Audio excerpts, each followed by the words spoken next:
Саламатсыздарбы достор, бүгүн сиздер менен методдор менен таанышабыз. Java тилинде метод бул коддун блогу. Ал чакырылганда анда конкреттүү бир иш аракеттерди аткарат. Методдорго негизинен маанилерди же параметрлерди киргизе алабыз. Мисал катары бул жерден карап көрөлү. Мисал үчүн бизде методдорду бул жерде эң негизги методубуз бул main методдо эң башында таанышканбыз. Бул жерде көрүп турганыңыздардай эле public бул модификатор доступ, андан кийин static дагы модификатор доступ. Бул жерде бул модификатор доступ жөнүндө биз ананыраак дагы кийинки сабактарда кененирээк таанышабыз сиздер менен. Ал эми void биздин кайтаруучу тип же болбосо биздин функциябыздын тиби десек болот. Ал эми main биздин функциябыздын аты. Жана бул string args деген бул жерде бул параметр деп аталат.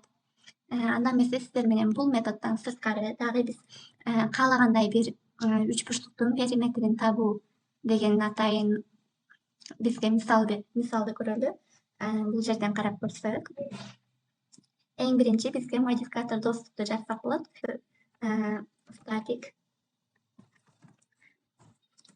Андан кийин биз сиздер менен бул жерге атайын типти жазабыз деп айттык. Бул кайтаруу тиби же болбосо бул жерде void деген эч нерсени кайтарбайт. Мисалы void тибин эң биринчи көрөлү. Жана биздин методдун аты. Мисалы бул жерде периметрди жазалы. Жана бул жерде методдорду сөзсүз түрдө каша менен жазып, ичине каалагандай параметр берсек болот же параметр жок деле жазсак болот. Мисалы үчүн бул жерге 3 параметр киргизели. Параметрдин эң биринчи бул параметр деген бизде өзгөрмө. Эң биринчи биздин өзгөрмөнүн тибин жазабыз. Мисалы int тибин алалы жана intке a. Мисалы a жагы жана int b жагы болот. Үч бурчтуктун жана ошондой эле int c жагы дейли.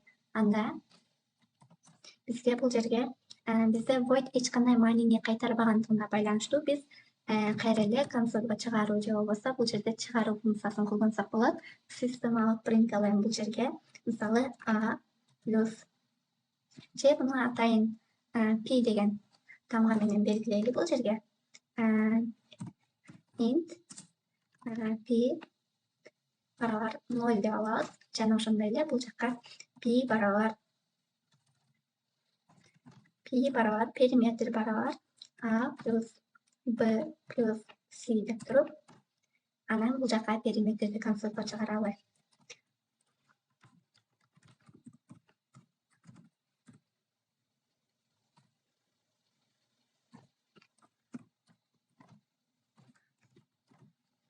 Бул жерге плюс p деген тамганы коелу. Жана ушул функцияны биз негизги методдун ичинен чакырып алышыбыз керек.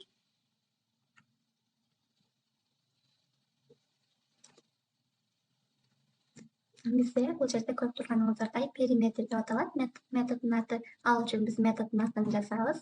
Бул жерде IntelliJ негизинен автоматтык түрдө көргөзүлөт биздин функциябыз буга чейин бар болгон болсо. Периметр жана ичине биз буга чейин параметр бергенбиз. Ал параметрлердин ордуна биз каалагандай сан, мисалы бул жерде int деп анын типтерин көргөзүп турат. Демек биз бүтүн сандарды беришибиз керек. Эгерде периметрибиз бизде бир жагы 6 сантиметр болсун, экинчи жагы b жагы 5 сантиметр болсун, үчүнчү жагы 4 сантиметр болсун. Анда биздин программа канча периметри канчага барабар экенин чыгарып бериш керек. Анда программаны иштетип көрөлү. Мына периметр 15ге барабар. 6га 5ти 11, 4тү кошсок 15. Демек биздин үч бурчтугубуздун периметри 15ге барабар. Бул жерде көрүп турганыңыздардай эле, бул жерде үч бурчтуктун периметри, ал жердин үч бурчтуктун жактарын бердик. Бул жердеги параметрлер аркылуу үч бурчтуктун 3 жагына бердик бул жерде. Жана периметрин таптык. Ал эми бул жерден сиздер менен эми параметри жок, бирок бир кайтаруу методу бар типти карап көрөлү. Мисалы бул жерде кайра эле static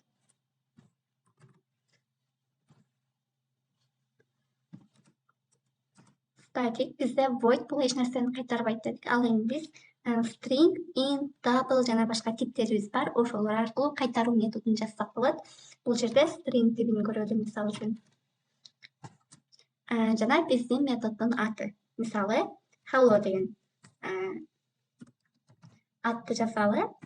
Biz hello degende азыр консольга чыгарып көрөлү. Бизде параметр койбойбуз, параметри жок.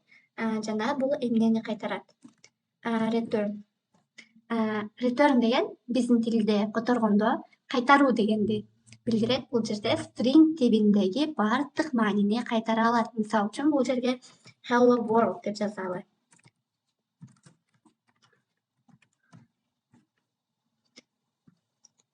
Өтүрлүү чекитти коебуз. Жана аны биз кандай чакырабыз?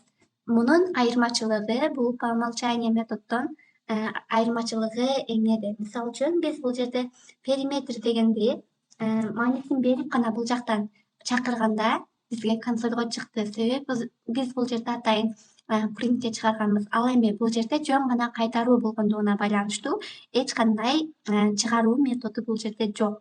Ошол себептүү бул жерден карап көрсөңүздөр, бизде сөзсүз түрдө чыгаруу методун кошо жазабыз. Чыгаруу консольго андан кийин биздин функциябызды чакыра алабыз же биздин hello методубузду чакыра алабыз. Анда эмесе биз программабызды иштетип көрөлү. Мына көргөнүңүздөрдөй эле hello world дегенди бизге чыгарып берди. Жана ошондой эле биз сиздер менен андан кийин int тибиндеги кайтаруу методун көрөлү. Параметри менен анда эмесе кеттик. Static int жана int тибинде мисалы эмнени эки сандын суммасын кайтарып берген болсун. Бул жерге sum жана эмненин бул жерге параметрлерин жазабыз. Мисалы үчүн int a int b. Int тибиндеги сандардын суммасын чыгарып берсин бизге жана анын телосуна кайтаруу методун жазалы. Return бул жерде a плюс b дегенди кайтарып берсин. Жана аны биз бул жакта консольдон кантип чыгарабыз? Карап көрөлү. Бул жерде көрүп турганыңыздардай эле биз эң биринчи кайтаруу методуну сөзсүз түрдө print деген атайын консольго чыгаруучу функция менен чыгара алышыбыз керек. Кайра эле ошону жазабыз. Андан кийинки методдун атын жазабыз. Sum. Бул жерде a менен b параметрлерине өзгөрмөлөрүнө маани бер деп турат. Мисалы, int тибинде бир маани бердик. Мисалы, бул жерге 56 дейли. Үтүр жана 89 эки сандын суммасыны бизге чыгарып берсин. Анда эмесе программабызды иштетип көрөлү. Мына көрүп турганыңыздардай 145 деген результатын алдык.